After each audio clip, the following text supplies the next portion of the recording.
Hi, I'm Shana Meyerson with the Yoga of War podcast, here today with returned guest, social media icon, Hillel Fuld. If you appreciate and find value in these important discussions, please consider supporting the show so I can continue to bring you such amazing and esteemed guests. Details are pinned in the comments below. As the war in Gaza rages on after 725 brutal days, we find ourselves simultaneously in the midst of the most sacred period of the Jewish calendar, the Yamim Noraim, the days of awe, the days of repentance. Tragically, the Torah says a lot about religious war on the Jews, and the history books say even more. What we are witnessing now from the Islamic terrorists is nothing new. It's nothing new from them, and it's nothing new from the world at large. Why is it that religion and war seem to go hand in hand when war seems so utterly antithetical to the very concept of religion? Today, Hillel Fuld and I will discuss Torah, war, morality, and impossible choices in what sure seem like truly biblical times. Dubbed Israel's top marketer, journalist, and social influencer. I can't even count how many. Last time I really messed up the how many. How many are we up to now? How many views now? Like 50 billion, trillion? What is it? I mean, in the war, it just passed 4.5 billion. Okay, yeah. Just like me, where I just passed 4.5. By the way, sorry that was you are recording this, right? Because on Yes. Zoom's not No, it's recording. live. It's live. Oh, It's okay. recorded. Okay. Just making sure. Hello Fold works with leading tech entrepreneurs, investors, and visionaries to accompany them on their journey from idea to revenue. Since the war began on October 7th, Hillel has been dedicated to utilizing his skills, team, connections, and abilities to promote the positive message of Israel and the Jewish people and combating anti-Semitism through social engagement. Hillel, thank you so much for what is now your third visit to the show. What an incredible honor it is to share this time with you. Thank you. I even put on my hot pink shirt for you. See I that? noticed the hot pink shirt. Believe me, Hillel, it's hard not to notice the hot pink shirt. Thanks for having me back. So Hillel, today we find ourselves on the eve of Yom Kippur, the tail end of the days of awe, otherwise known as the days of repentance. After a full week of Israel bashing at the United Nations, we've actually emerged miraculously with a favorable, viable deal on the table to, God willing, end this war and declare victory. And of course, more than anything, bring the hostages home. Can you talk to the significance of these 10 days from Rosh Hashanah to Yom Kippur and the profound meaning of this moment? Sure. So traditionally, these days between Rosh Hashanah and Yom Kippur are dedicated to those people that are, on the scale between, mitzvot, Torah commandments, and transgressions. And so, like, those that are the righteous, Rosh Hashanah, it's the day of judgment, and God's like, all right, you're good to go. Those that are on the other side, not so good to go. Those that are in the middle, which is the most of us, I would imagine. God's like, all right, these 10 days, we're making the decision here. So we're kind of like in a 10-day trial, trying to be the best we can. Listen, it's a very interesting concept because, I grew up with this, days of awe and Rosh Hashanah, Yom Kippur. But, the reality is that we refer to God, we refer to Hashem as both Avinu, our father, and Malkeinu, our king. And if you actually sit and think about that, those two things are somewhat paradoxical, or at least they're very different. A father treats his son or his daughter one way, and a king definitely does not treat his or her constituents, the way a father does. So, which one is it? Is he a father or is he a king? And this is something that I think has bothered me as far as I view God in my life. Do I view him more as a father or as a king? And if I'm being totally honest, I'm sad to say that I view him more as a king than a father, which it causes all kinds of like, not like complexes, like, oh, if I do this, God's going to punish me. But that's not how the world works. And God loves us. God's our Father. He wants us to do the best we can. He doesn't compare us to anyone else. He compares us to ourselves and our own potential. I'm working on trying to view God more as our Father, not our King. But the concept is, we're saying to God, however you want to view us, whether you're our Father, you're our King. If you're our Father, then view this and be merciful like a father. And if you're like a king, then rule and view us, positively, basically. And these days are kind of, again, we're trying to balance the whole Rosh Hashanah, Day in Judgment, and Yom Kippur, where it's like, that's it, you're done, you're sealed. So it's intense days. It's definitely intense days. What we see in the world today, I mean, you've heard me say this, but it's worth repeating 1,000 times, which is that, if you're looking at the events of the world for the past 2 years, starting from that horrible day, and, I've said it to you, and I'm going to say it again, and I'm going to offend a lot of people when I say this, even that horrible day, if you take a step back and look at October 7th from a historical perspective, which is not easy to do because we're in the war right now. But if you could just for 1 second take yourself out of our current reality and imagine a conversation, in 20 years or in 30 years with your grandson or whatever it may be. And, I'm just imagining my grandson would say to me, I heard about this October 7th thing. And I say, yeah, it was this horrible day. We were in synagogue praying and dancing with our Torah scrolls, and 5,000 genocidal terrorists marched into our country, a country smaller than New Jersey. And they had 8 hours to just murder as many Jews as they can, which was what their mission was. And they had unlimited access to automatic weapons. And my grandson's going to look at me and say, that sounds horrible. How many millions of Jews did they kill that day? And I'm going to say, no, it wasn't millions of Jews. And he's going to say, well, okay, how many hundreds of thousands? And I'm going to say, no, it wasn't hundreds of thousands. And he's going to say, well, okay, how many tens of thousands? And I'm going to say, no, 1,200. And he's going to say, wait a second, what do you mean? 5,000 terrorists with automatic weapons for 8 hours only killed 1,200 people? Now, again, I want to give a disclaimer. The words only 1,200 people is a disgusting, I'm sorry for you, it's a really horrible thing to say, only. Each one of those people is an entire world. But in parallel, these two things can coexist. If God wasn't involved that day, and don't ask me why God allowed this to happen, I don't know the answers. All I know is that the math ain't mathin', right? There's no way that 5,000 terrorists in 8 hours could only kill 1,200 people. But here's the thing. Put October 7th aside, because October 7th, again, it was a dark, devastating day, and it's very hard to look at it from a positive perspective. So put that aside. But even if you look at the events of this war up until this very deal, which we'll talk about in a second, these are, as far as I'm concerned, miracles of biblical proportions. I mean, you tell me how 3 aerial defense systems, the Iron Dome, David's Sling, and the Arrow, 3 aerial defense systems, each of which, by the way, is a technological wonder, aka a miracle. And that's not me saying it; those are the people who invented it. But the 3 of them were developed and were built independent of each other. They were never built to work together. And yet, twice when Iran attacked Israel, they worked together in unison to perfection, detonated 99% of ballistic missiles and drones. It makes no sense. And then there's the rockets that fall in empty spaces in a country smaller than New Jersey. We're seeing miracles all the freaking time. And this deal is no different. This deal is no different. Now, we don't know what's going to happen. We're, waiting right now for Hamas to respond. But it's unbelievable, because in Judaism, we have this concept. I'll say it in Hebrew, and then I will translate. You have this concept of Yeshuat Hashem Ke'erev Ayin. God saves us like the blink of an eye. What does that mean? It means we could be in the most dire, horrible situation, and at the blink of an eye, everything turns around. 3 days ago, we were isolated. 3 days ago, the world hated us. And now, Hamas is isolated. And everyone's looking at Hamas.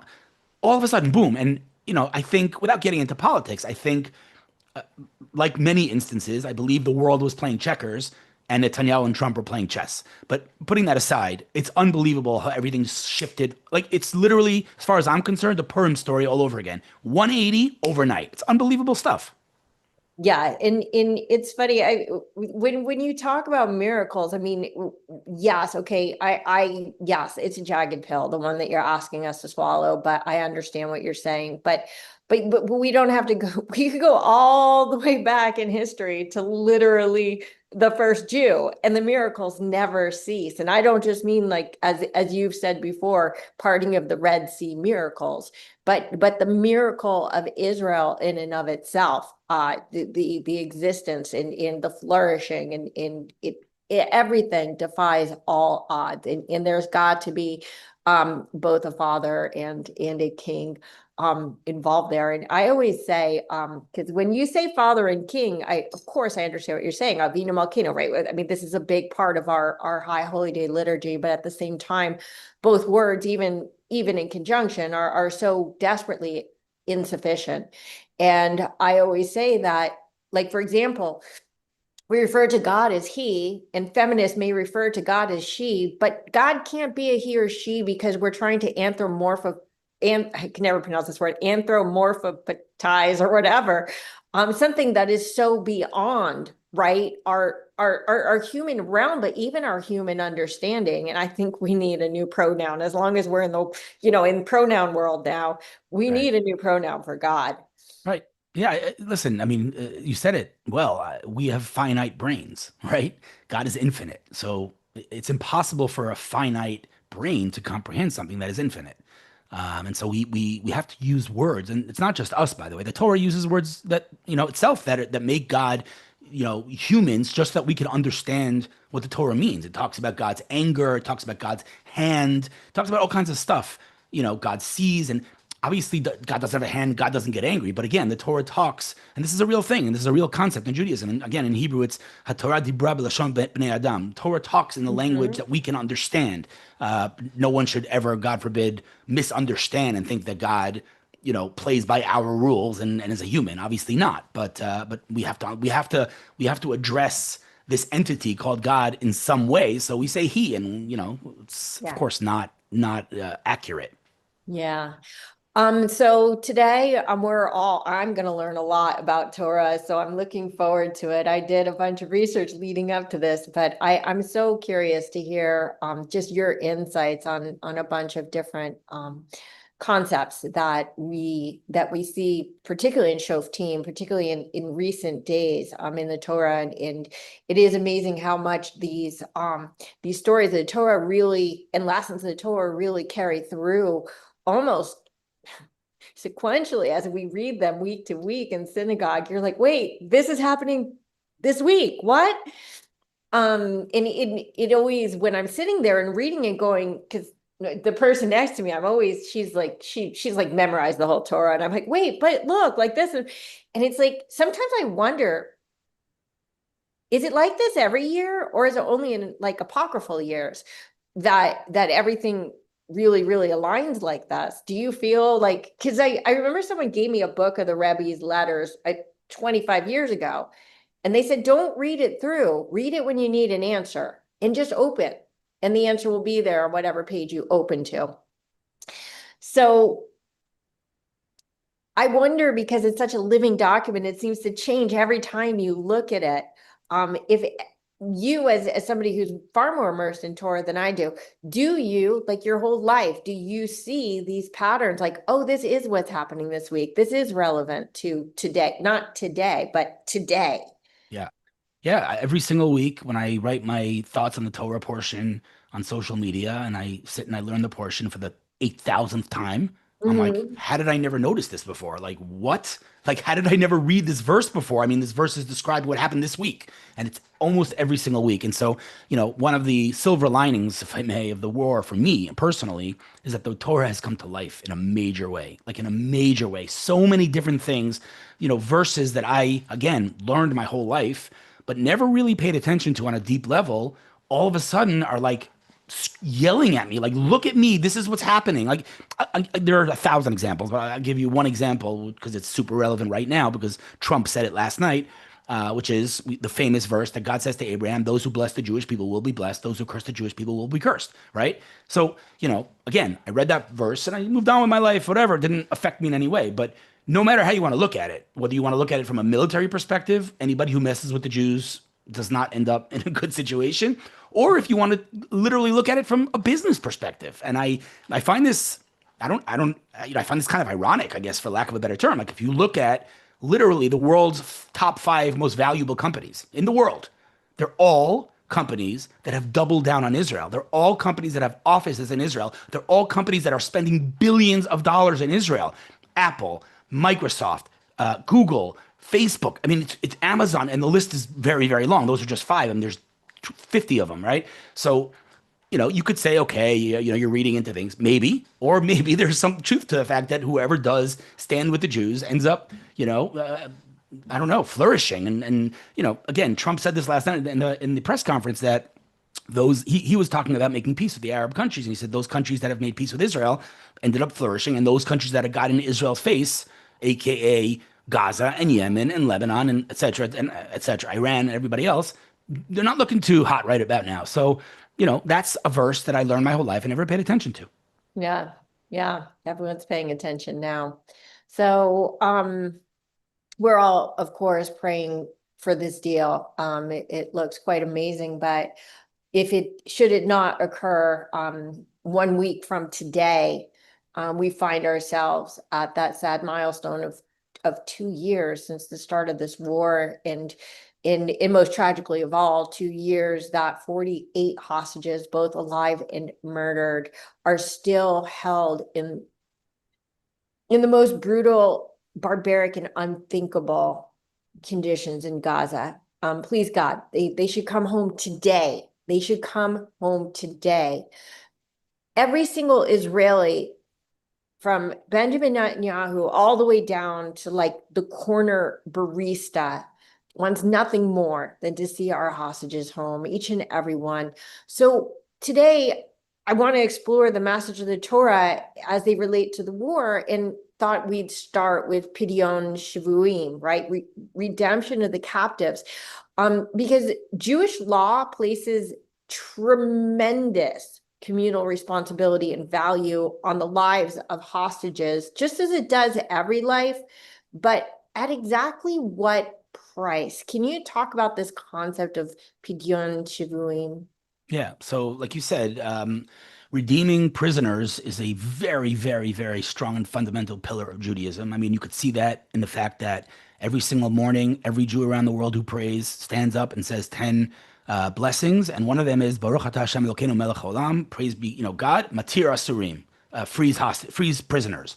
You see it in basically every major prayer that we pray across the whole year, not just on the high holidays, but very much on the high holidays. We see a very, very strong emphasis on redeeming our prisoners, and I think that that's aligned with the principle of what's called pikuach nefesh, which is that human life trumps everything. It's more important than anything in Judaism, except for the 3, biggest transgressions, which are illicit relationships and idolatry and murder. So if someone says to you, kill that person or I'm going to kill you, then you're not allowed to do that. Obviously, you unfortunately are going to have to be killed, and that's something we've seen throughout Jewish history. But other than those 3 things, everything else falls to the sidelines when you're talking about life and death. So, for example, the obvious example is if you have to drive to the hospital, if you have to desecrate the Shabbat in order to save a life. Not only are you allowed to, but it is an actual Torah commandment to do it. So, for example, my daughter was born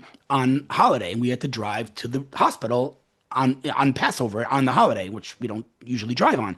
But it wasn't like, oh no, we have to do this. It was like, wow, we get to fulfill a Torah commandment that we would otherwise never get to fulfill. So, the sanctity of human life is above everything in Judaism. And, when we're talking about hostages, innocent hostages were taken from their beds, in rotting in the dungeons of hell, we, both from a theological perspective, but also from a societal perspective, we have to do everything, and I mean everything, to bring them back. Because forget for 1 second Judaism. I mean, what does it say to our citizens if we just let them rot there, right? So we owe it to ourselves to show our people that we will never abandon our people. And so, we have to pay a steep price. And listen, nobody paid us, obviously not me, but my family paid a very steep price in that my brother's terrorist got let out because of this. And, that hurts on a personal level. But on the other hand, we all discussed it as a family. We said, wow, Ari, after his death, is still saving lives, because now these hostages were let out because of his murderer, meaning his murderer got out of prison. So these hostages were let out and unified with their families. And so it's a beautiful thing. Of course, it's also a tragic thing. But the point is, in Judaism, you got to do everything to bring back your prisoners, everything with almost no exceptions. So obviously, I'm talking to you from Los Angeles. You're in Israel. And as somebody who speaks a grand total of one language in my life with very, very, very rudimentary understanding of other languages, I do understand that as much as in America, I really hold on to the use of words and how they're chosen. Sometimes things might be a little different in translation. So I'm just curious, Hillel, you're using the word prisoners. I would not call them prisoners. I would call them hostages, because there's a very, very big difference between it, especially in these days, right? Because we need to delineate between innocent hostages that, as you say, have been torn from their bed in the most brutal of circumstances versus the, say, actual prisoners that are Palestinians that are in Israeli jails for being terrorists and for murdering Jews. I'm just curious, does the Torah delineate between a prisoner and because I also use the word shivuim, which was hostages, but you used the word for captives. Yeah, I was just using that word because that's the Yeah. literal translation of the word asurim and Mhm. shvuim. Although, actually, now that I think about it, it's an interesting point you make, because asurim really does mean prisoners. Not Shvuim really, free, right? Literally comes from the word not free, right? Not asurim, liberated, not asur, right? Asur yeah. is tied. Yeah, that's true. So that's matir asurim. But now that I think about it, pidyon shvuim, which is the redemption of, I guess the word shvuim is indeed more similar to the word hostages. It's an interesting point. I never noticed that before. See that? You're teaching me Torah now. I teach everyone Torah. Did I ever tell you my thing about the necklace that Remind me. I've never spoken to a single person who's noticed this besides me? So it says Halev Sholanu Shavui Ba'aza, right? Well, what is interesting about this that nobody I've talked to so far, maybe you have, is that Halev is singular and Shalanu is plural. So it says it indicates also this very concept that we're talking about is one heart together, right? Is held captive in Gaza, even though Right. we're a whole nation. Yeah, that's another very important point and principle in Judaism. I'm sure we've talked about this, but definitely worth repeating, which is that before we were even the Jewish people, we were Israelites in Egypt, and we were in the desert. And famously, we get to Mount Sinai, and we're going to get the Torah, we're going to get the Bible, and the Torah says that the Israelites were parked at the foot of the mountain, right? The foot of the mountain of Mount Sinai.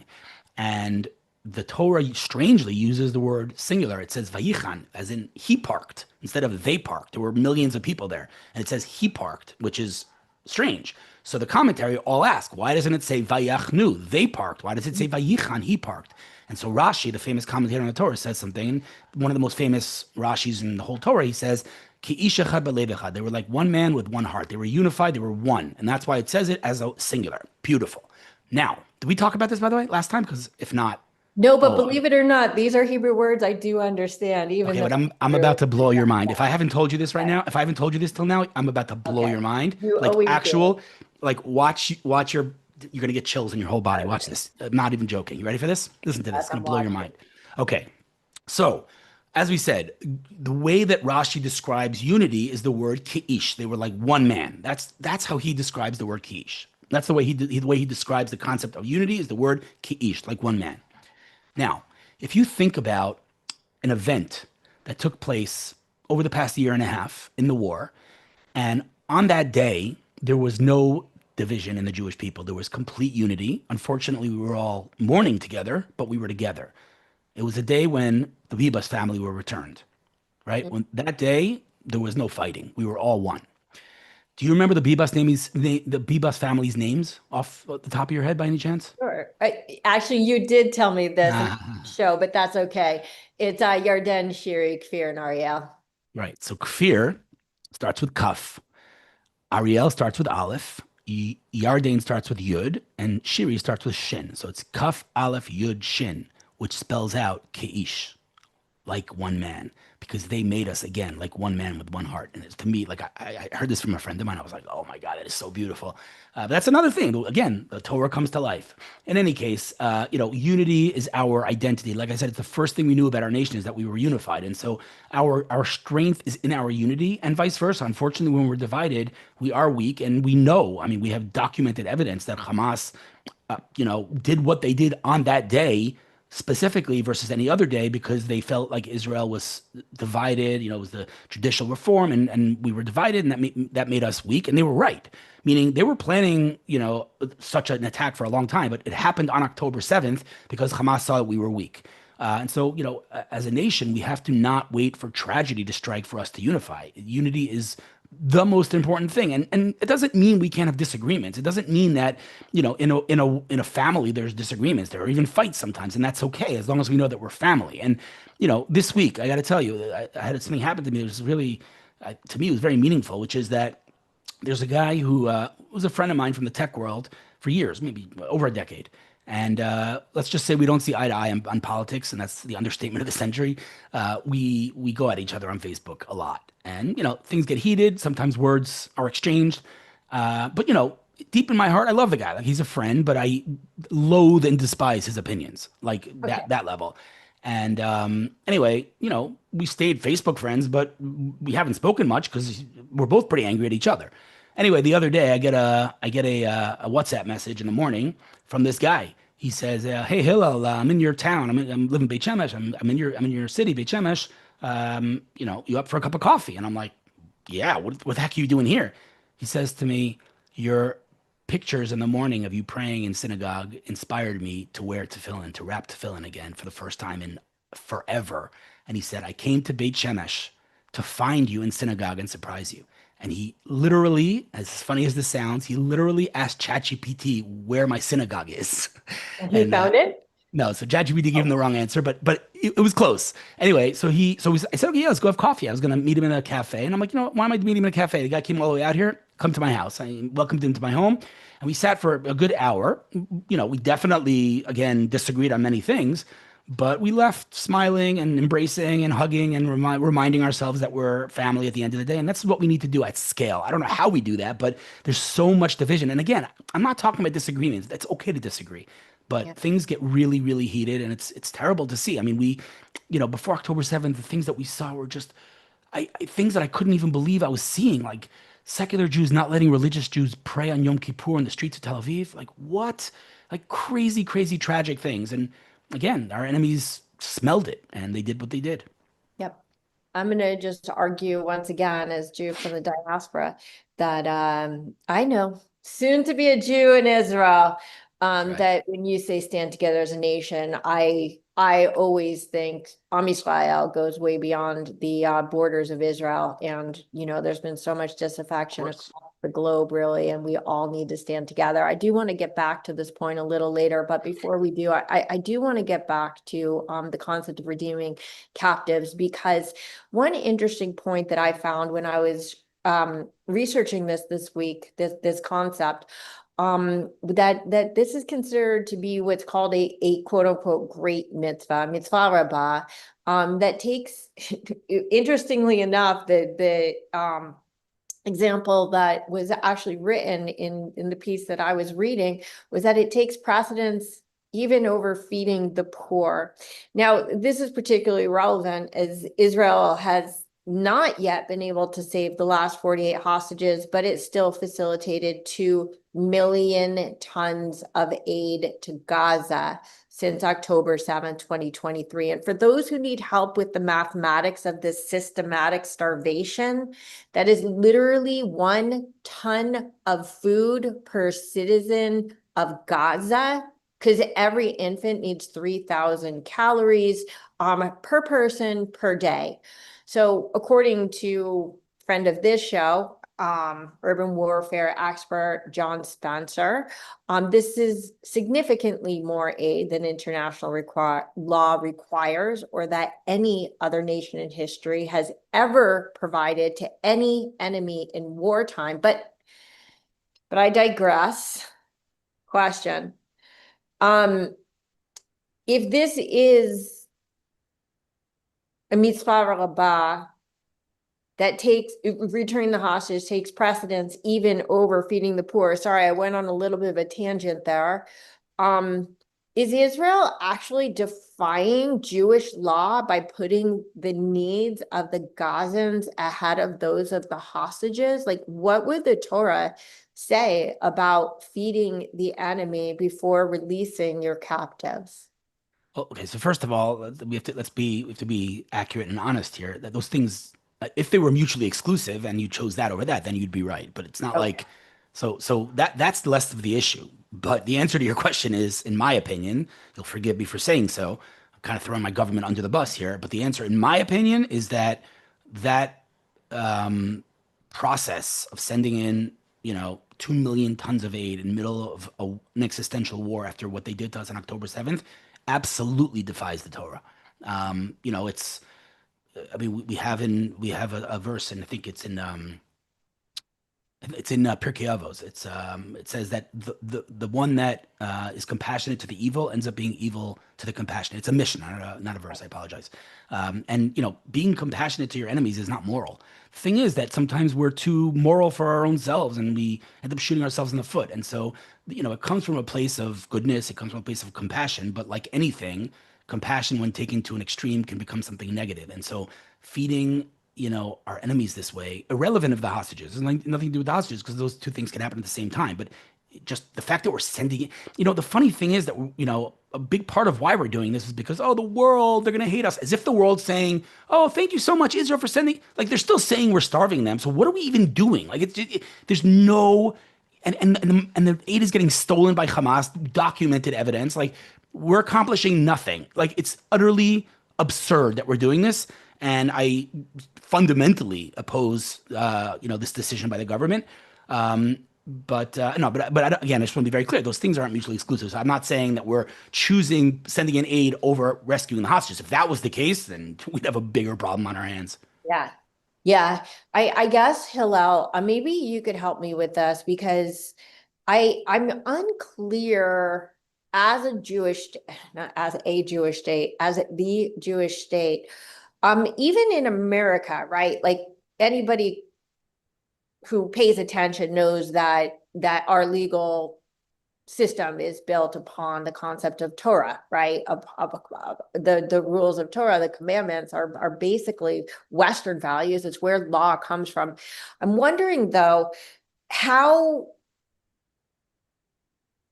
much more stringent or guided specifically is Israel by the Torah versus just modern day law? I mean, is there a direct correlation? Is there a place where Israel says, say in the court system, when in doubt, go back to Torah?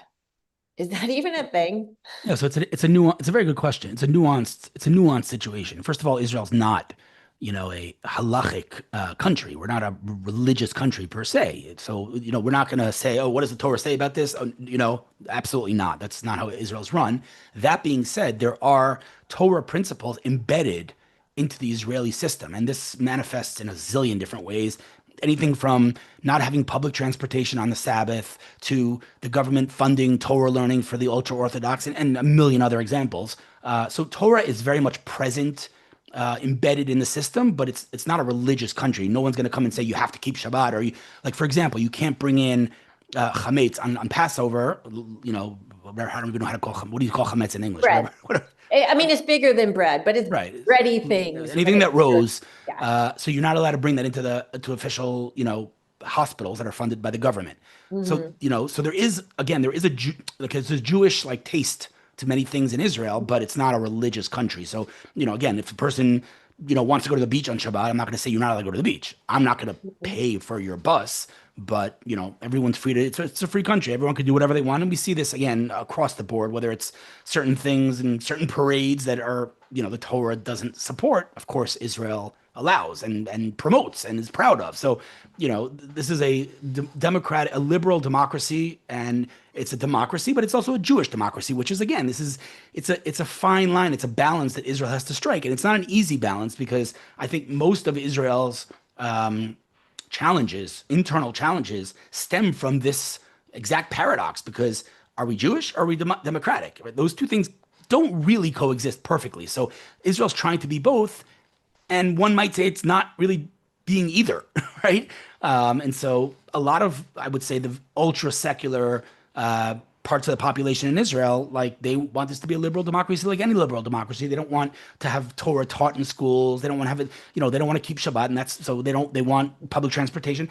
And then there's the opposite side, let's call it the more religious side, that says this should be, this is the land of Israel. It should be run by the Torah. And right now we're somewhere in the middle. So it's a tricky situation that has definitely brought up some serious issues over the last 75, 80 years. Okay, I'm going to stack on that because recently we read Parshat Shoftim. And particularly, I was interested in this concept of ki titzeh, which literally means when you go, but the full phrase is actually ki titzeh b'milchama, when you go out to war. Ki, the first word of ki titzeh, means when, not if. So milchemet mitzvah refers to the commandment to engage in obligatory war. Basically, the Torah is acknowledging the inevitability of war, and as such, literally lays out the quote unquote rules of war. So as I was saying, like just as like Western jurisprudence has its very foundations in Torah in general and the Ten Commandments in specific, I would argue that the international rules of law are similarly based on ki titzeh. What are the principles of the Torah as they apply to and inform like the modern day rules of war? First of all, we have to also remember that it's not just Israel that's guided by Judeo-Christian values. I mean, America is also, right? I mean, in fact, one might say that the deterioration or the, I don't know, disintegration of the moral compass across Western civilization is perhaps because they're abandoning those Judeo-Christian values. There's a lot of literature on that, and I do believe that. So it's not just Israel, but as far as war, yeah, there's a ton. I mean, there's volumes and volumes of books written on how to conduct ourselves in war. There's in Torah law, there's two types of wars. There's a milchemet reshut, which is an optional war. Then there's milchemet mitzvah, which is a sacred or whatever you want to call it war, which means that everyone has to go, whether you're a person learning Torah, whether you just got married, you get up and you go to war. If it's a holy war, quote unquote, I don't like that phrase because that sounds like jihad, but the point is, a milchemet mitzvah, a mandatory war, is fighting for the Jewish people and the land of Israel, which means, according to most Torah authorities, we are absolutely fighting a milchemet mitzvah right now because we're fighting for our existence. So there's a ton of rules. At the end of the day, no matter who we're fighting, what we're fighting, we still have to behave like moral creatures and not like other nations sometimes in ancient times that behaved not like moral creatures in war and sexual violence and other things. That's not something that we believe in as a nation. But yeah, like most things in life, I would say even all things in life, the Torah is your guide. I mean, if you want to know how to behave, what do you do? I'm just giving an example. It's a very, very simplistic example, but it is an example, right? So, if I'm in the army, and this is something that is practical, if I'm in the army right now, it's Shabbat, right? Now, if I'm at war and there's an actual like attack, and of course, no question that you have to go and do what you got to do, and irrelevant of Shabbat. But what about training? What about training? Like, do I really have to train on Shabbat? Maybe I could just wait till Shabbat's over. So there's a lot of discussion about this stuff. So, the Torah definitely guides us on how to behave as part of a military operation. But also, this is a very important point. When we say the Torah, it's not, this is the Torah, right? There's, two Jews, three opinions, right? There's 70 faces to the Torah, and there's a ton of interpretation to the Torah. In fact, one might say that the written Torah, the 5 books of Moses, Mhm. really would be impossible to comprehend without the oral Torah. Like we say, just to give an example, Shabbat. You can't desecrate the Shabbat. What does that mean? What's called desecrating the Shabbat? We have no idea. It says you're not allowed to do melacha, work. What does that mean? If is going to the beach work? I don't know. So we need the oral Torah to explain and to interpret the words of the 5 books of Moses. It's the same thing here with the war. There's a ton of literature, there are a ton of opinions. But there is a system, right? There is a system of, for example, in the Talmud, if Hillel and Shammai, who were, adversaries, if they're arguing, we go according to Hillel, for example. There's a system, but there are many, many, many opinions under the umbrella of the Torah. Yeah. But ultimately, everyone listens to Hillel. Bring the pinch. Yeah, and I do want to just say that absolutely Judeo-Christian values. I always say what people need to understand about the Torah is that Judaism is a subset of Christianity. Christianity is a superset of Judaism. So when you speak of Jewish values, they are embedded in Christian values just by default. So one of the things that comes up, I mean, particularly at Passover, but also all of our holidays have more or less the same theme.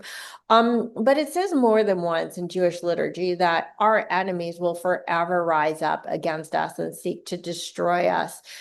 Specifically at the end of this parshat, right?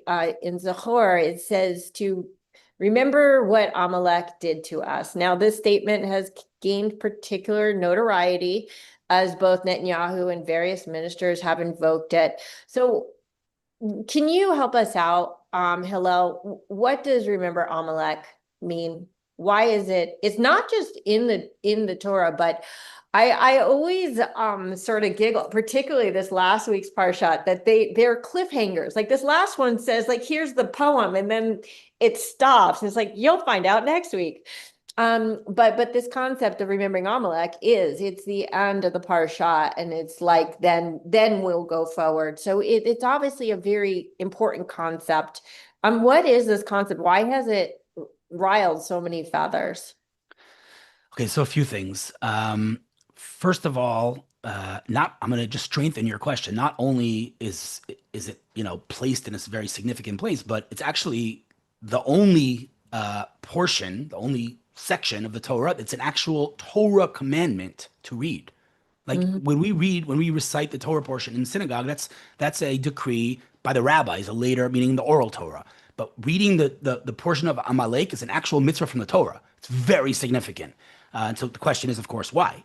And again, there are just reading it, you're yeah, saying, is a yeah. mitzvah?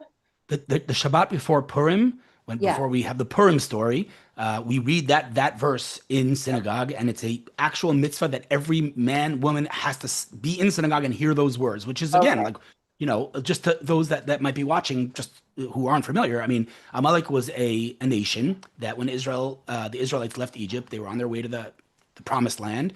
And they had just experienced all these miracles and the splitting of the sea and the 10 plagues, and the nations feared the Israelites. Comes along this nation called Amalek and says, I'm not okay with these Jews, and they attacked and they lost. And our commandment is that we have to erase the existence of Amalek throughout the generations.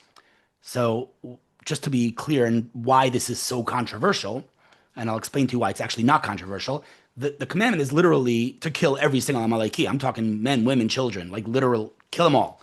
That's pretty scary stuff in modern terms. So first of all, let's just diffuse that and say that it is completely not relevant in any way, shape, or form in modern times. The only time it was relevant was when there was a Sanhedrin, there was a high court. Totally not applicable today. So anybody who says, you have to do the mitzvah of Amalek today is just misguided at best. So it's not a thing. So let's just get that out of the way. But then the question still remains, like, why is it such an important thing? Why do we have to erase this? I mean, many nations attacked us. Why do we have to erase this nation? And like I said, there's literal volumes of books written about this because it is really not aligned with Jewish theologies. We're a compassionate people. Killing women and children, it's very not. So there's tons of discussion about it. And I could give you some ideas, but the idea is that Amalek isn't just a nation in terms of like their DNA and their blood. It's a concept. It's a mindset of let's attack the Jews for no reason. Like let's just scapegoat the Jews. Let's for no reason. We did nothing to them. We were just going to Israel. Like leave us alone. We want to live in peace. And they're like, nope, we're not going to like live in peace. And so there's that explanation. There's an explanation of the fact that the way the Torah describes it is, and I'm saying in Hebrew, it's asher karcha baderech. The word karcha means they cooled you down because we were hot, like we were like running and everybody was, and then they cooled us down. But it also, the word karcha also has the word mikre, which is coincidence. And many rabbis explain that Amalek stands for the lack of divine intervention in the world. To them, they stand for everything's a coincidence, which is, again, the opposite of what the Jewish people stand for. So, like I said, there's tons and tons of literature about it, but the most important thing to emphasize, and this is extremely important, so nobody should have any misunderstandings, is that mitzvah, as it stands to literally annihilate a nation, is not applicable in modern times at all. And we don't know what will happen when Mashiach comes, whether it will be, it won't be, but it's not an applicable, relevant, practical Torah commandment that we need to fulfill today at all. It's just now, just hear it, just understand, but maybe today it just means to rid ourselves of our enemies, not necessarily their progenitor. Oh boy, we were already at 45 minutes. Hillel, these conversations go so fast. So let me, I just want to bring up a point for the yogis in the room. So what I find so infinitely fascinating about Shoftim and also Parshat Kedoshim is how starkly these passages resemble the Bhagavad Gita, which is a sacred Hindu text that was written more than a millennium after Moses received the Torah on Sinai. So first of all, let me go on record as saying, because everyone asked, I am 100% Jewish and 0% Hindu. I take the Bhagavad Gita as a parable, not scripture, but the parallels are both startling and significant. Primary among them are the commandment to protect and defend your people and to have no fear, even when grossly outnumbered, because God is on your side. In the Bhagavad Gita, so let me teach you a little bit of not Torah, but Bhagavad Gita, which has to have been extracted from Torah. The parallels are really, really startling.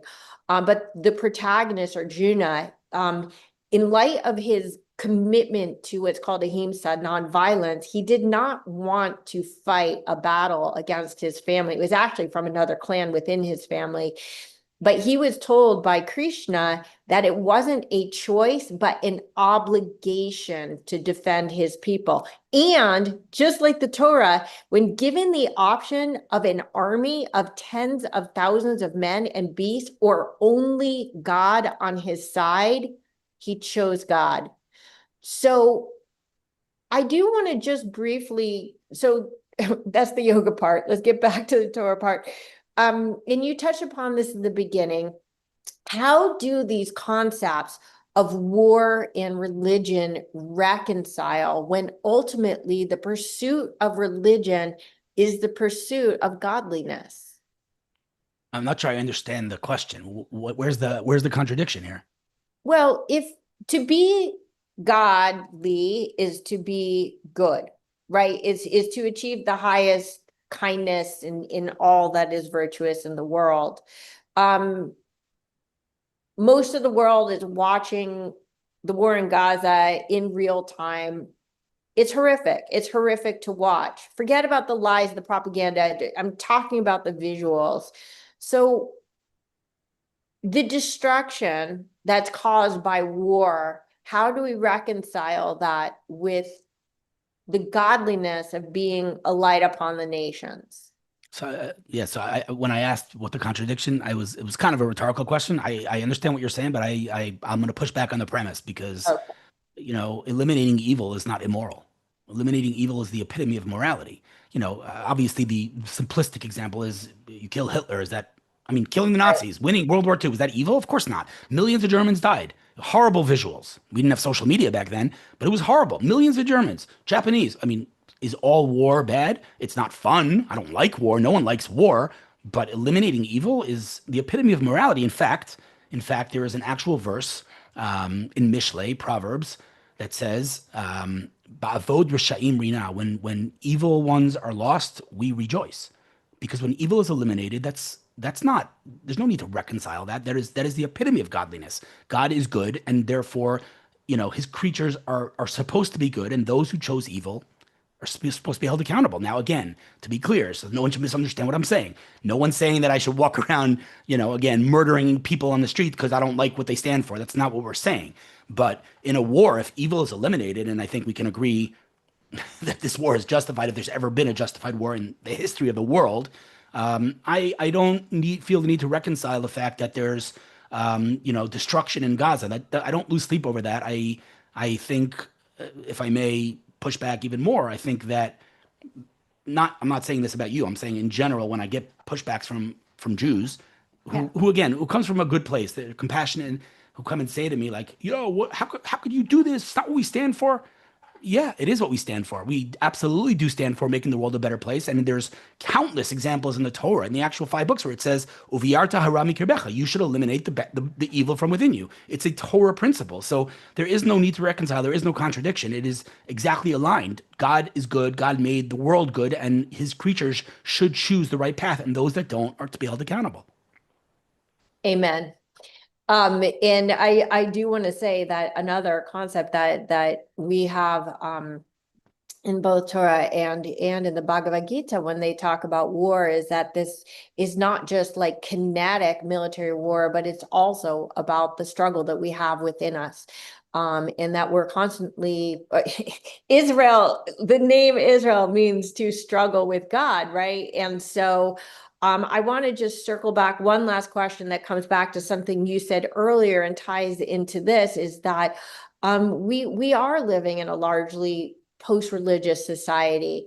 And so few, it seems, particularly in the diaspora, are willing to profess, like, I am Jewish. I believe in the Jewish God, and I support the state of Israel.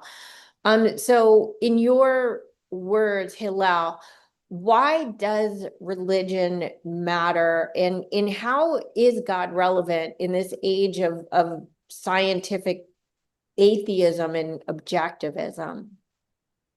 I think if you extract the Bible from society, you're left with chaos, right? You could be the biggest atheist in the world, but you still know that murder is immoral. And that might seem trivial and obvious to you now, but it wasn't always obvious and trivial. In ancient times, murder was not immoral, neither was rape. It was a normal thing to do in war. Rape. It was normal. It was moral, right? How does the world know? Okay, so today we're like, oh, it's so obviously immoral. Is it obvious? If it's obvious, then how come there are rapists and murderers in the world? The answer is the Torah taught us what morality is. And so it doesn't matter as an individual whether a person is religious or not religious.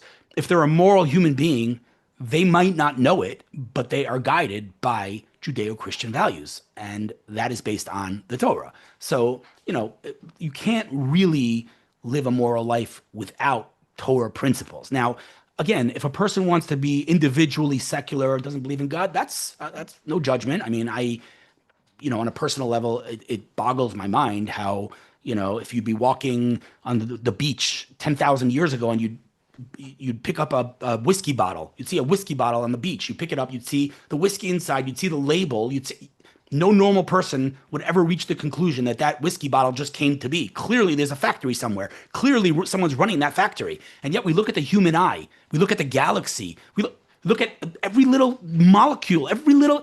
If the sun was 1 inch closer to us, we'd burn to death. And if it was 1 inch away, we'd freeze to death. So it all came to be coincidentally. Boom, everything happened. Okay, so it seems to me, and I know I'm oversimplifying a little bit, but it seems to me that those that don't want to believe in God, with few exceptions, don't want to believe in God. And I understand why they don't want to believe in God, because believing in God is accompanied by, let's call it, organized religion. And a lot of people have a problem with organized religion, and I get that. But if we could separate those two things and say, you don't have to be a religious person, but on an intellectual level, you really believe that the world just came to be, to me, it seems a little bit ludicrous. But that's me. Well, I think it's also an extension of the sort of narcissism that has taken over the world in the age of social media, for people to to infer that there is no power greater than themselves is the ultimate in narcissistic beliefs. And I think that what they pass off as as intelligence is actually just self-aggrandizement and the unwillingness of people to subvert themselves to a concept that there's something greater that none of us can even fathom. Call it God, call it what you will, but it would be impossible to admit that it doesn't exist. So last question, Hillel, you have been so generous with your time. I know that you are in a major crunch. This is a quick question. What does Am Yisrael Chai mean to you today? So Am Yisrael Chai is not just an empty phrase that people like to throw around. I mean, people do like to throw it around, and I don't mean that in a negative way, but it's actually a historical reality. I mean, it is. It's a historical reality. I mean, where are the Babylonians? Where are the Assyrians? Where are the ancient Egyptians, the ancient Romans, the ancient Greeks, the Soviets, the Nazis? They're all gone. What do they all have in common? They all have in common that they came after us. This tiny little country, 0.025% of the population, we're here, we're flourishing, we're leading the world, we're first on scene when there's a natural disaster, we're building technology that's curing cancer, and these guys are gone. So Am Yisrael Chai is not just a phrase, it's a historical reality, and it's a historical reality that's promised to us in the covenant with God, that we will always be here. Now, that doesn't mean we don't have responsibilities. Of course, if we don't do our part, then God won't do his part. But, Am Yisrael Chai is that we are here. We've always been here. We will always be here. And our enemies, somehow, it's mind-boggling, somehow they fail to internalize that generation after generation. Every single time, it's the same script. They come after us, they lose, they go, gone, and we're here. So you would think they'd learn, but they don't. Yeah. Okay. Thank you so much, Hillel. Wishing you an easy and meaningful fast. Wishing Am Yisrael that this deal should come through, that all our hostages should come home. Thanking you so much for your time today, and Am Yisrael Chai. Am Yisrael Chai.